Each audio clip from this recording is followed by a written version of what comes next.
السلام علیکم میرے بھائی اور دوستوں، میرا نام ہے فرمان ملک اور آپ دیکھ رہے ہیں آپ کا چینل صفا 786۔ تو آج میں آپ کو کچھ نفل نمازوں کے بارے میں آپ کو جانکاری دوں گا۔ تو یہ کچھ نمازیں ہیں جو کہ نفلی ہیں۔ اشراق کی نماز یہ بھی ایک نفل نماز ہے، اور چاشت کی نماز یہ بھی ایک نفل نماز ہے، اور اوابین کی نماز یہ بھی ایک نفل نماز ہے، اور تہجد کی نماز یہ بھی ایک نفل نماز ہے۔ تو اس کے بارے میں آج آپ کو میں کہ ان کا پڑھنے کا وقت کیا ہے، سمے کیا ہے، ٹائم کیا ہے، اس کے بارے میں، اور کتنی رکعت آپ اس میں پڑھ سکتے ہیں، اس بارے میں آج ہم بات کریں گے۔ تو میں سب سے پہلے آپ کو بتا دوں کہ یہ نفلی نماز ہوتی ہیں، ان کو پڑھنے کا ثواب آپ کو جب ہی مل سکتا ہے جب آپ فرض نماز پابندی سے پڑھتے ہوں، نہیں تو ان کا ثواب آپ کو نہیں مل پائے گا۔ آپ کو سب سے پہلے جو توجہ دینی ہے، آپ کی جو فرض نماز ہے اس کو پڑھنے میں آپ کو توجہ دینی ہے، اس کے بعد ہی آپ کو نفلی نماز جو کہ ہیں پڑھنی ہے، تب آپ کو ان کا ثواب اچھا ملے گا، اور ان کا ثواب بھی الگ الگ ہے جو کہ حدیث میں لکھا ہوا ہے۔ تو شروع کرتے ہیں، اشراق کی نماز کا ٹائم کیا ہے۔ تو دیکھیے، اشراق کی نماز کا ٹائم ہے سورج نکلنے کے بعد آپ اس کو پڑھ سکتے ہیں، اور اس نماز میں آپ کو 2 رکعت پڑھنی ہوں گی نفل۔ اس میں آپ کو ثواب بھی بہت ہی زیادہ ملتا ہے، اس میں آپ کو 1 حج اور 1 عمرے کا ثواب اللہ تعالیٰ دیتے ہیں۔ تو اشراق کی نماز میں کچھ ایسے آپ 2 رکعت پڑھ سکتے ہیں، اور پھر اس کے بعد میں 1 گھنٹے بعد میں، یعنی کہ اشراق کی نماز پڑھنے کے 1 گھنٹے بعد میں آپ چاشت کی نماز پڑھ سکتے ہیں۔ اس میں آپ 2 رکعت پڑھ سکتے ہیں۔ اگر آپ 2 رکعت پڑھتے ہیں تو اس میں آپ کو ثواب ملے گا، جسم کے جو 360 جوڑے ہوتے ہیں، جوڑ ہوتے ہیں، ہڈیوں کے جوڑ ہوتے ہیں، ان کا صدقہ کرنے کا ثواب آپ کو ملے گا۔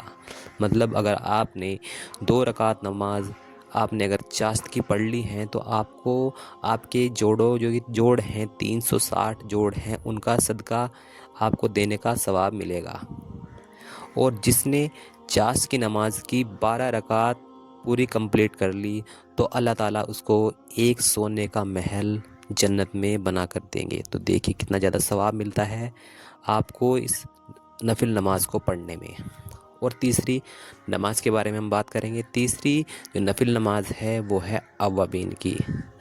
تو مغرب کے بعد میں آپ اس کو پڑھ سکتے ہیں، اوابین کی جو نفل نماز ہے۔ تو اس کے بارے میں آپ کو بتاؤں گا کہ اس کا جو وقت ہو گیا ہے یہ ہے مغرب سے بعد میں آپ اس کو پڑھ سکتے ہیں، اور اس میں آپ کو 6 رکعت پڑھنی ہوں گی۔ 6 رکعت پڑھنے سے آپ کو اس سے بہت ہی زیادہ ثواب ملے گا، آپ کو 12 سال کی عبادت کا ثواب آپ کو اس میں ملے گا۔ تو آپ بڑی آسانی سے اس کو پڑھ سکتے ہیں، عشاء کی نماز سے پہلے اور مغرب کی نماز کے بعد ہی آپ کو یہ پڑھنی ہے انشاءاللہ۔ اور پھر میں آپ کو چوتھی نماز جو نفل نماز ہے اس کے بارے میں بتا دوں، جس کی بہت ہی زیادہ فضائل ہیں، بہت ہی زیادہ فائدے ہیں، جو اس سے آپ کو بہت زیادہ ثواب ملتا ہے۔ تو نماز ہے تہجد کی نماز، جو کہ آپ کو گناہوں سے بچاتی ہے۔ اس میں آپ 2 رکعت نماز، یا پھر 8 رکعت، یا پھر 12 رکعت، یا پھر جتنی آپ کی مرضی ہے آپ پڑھ سکتے ہیں۔ زیادہ سے زیادہ آپ اس میں پڑھیں گے تو اتنا ہی آپ کو ثواب ملے گا۔ محمد صلی اللہ علیہ وسلم 8 رکعت پڑھ دیتے ہیں، تو آپ 8 رکعت بھی پڑھ سکتے ہیں، یا پھر اس سے زیادہ بھی آپ کو پڑھ سکتے ہیں۔ اور جہاں تک اس کے جو وقت کا ٹائم ہے، آپ کو سحری سے پہلے اس کا وقت ختم ہو جاتا ہے۔ تہجد کا جو وقت ہے آپ کو سحری سے پہلے ہی یہ کمپلیٹ کر لینی ہے اور پڑھ لینی ہے۔ اس کا آپ کو بہت ہی زیادہ ثواب ملتا ہے۔ اللہ تعالیٰ نے بہت زیادہ اس کے جو فائدے ہیں وہ ہمیں بتائے ہیں، کیونکہ اس میں جو بھی آپ گناہوں سے توبہ کرتے ہیں سب آپ کو مل جاتا ہے۔ گناہوں سے آپ توبہ کرتے ہیں تو مغفرت مل جاتی ہے۔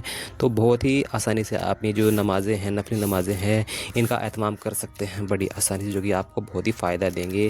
لیکن آپ کو جو فرض نماز ہے اس کا پہلے آپ کو توجہ دینی ہے، آپ کو فرض نمازیں ساری کمپلیٹ پڑھنی ہے، اس کے بعد ہی آپ کو نفلی نماز کا جو ہے فائدہ مل پائے گا۔ تو انشاءاللہ آج سے ہم جو بھی جو نمازیں ہیں، نفلی نمازیں ہیں، جو فرض نمازیں ہیں، ان کو پڑھیں گے انشاءاللہ۔ تو آپ کو جو میری ویڈیو ہے بہت ہی زیادہ انفارمیٹو لگی ہوگی، تو اس کو آپ آگے شیئر کریے، لائک کریے، سبسکرائب کریے میرے چینل کو۔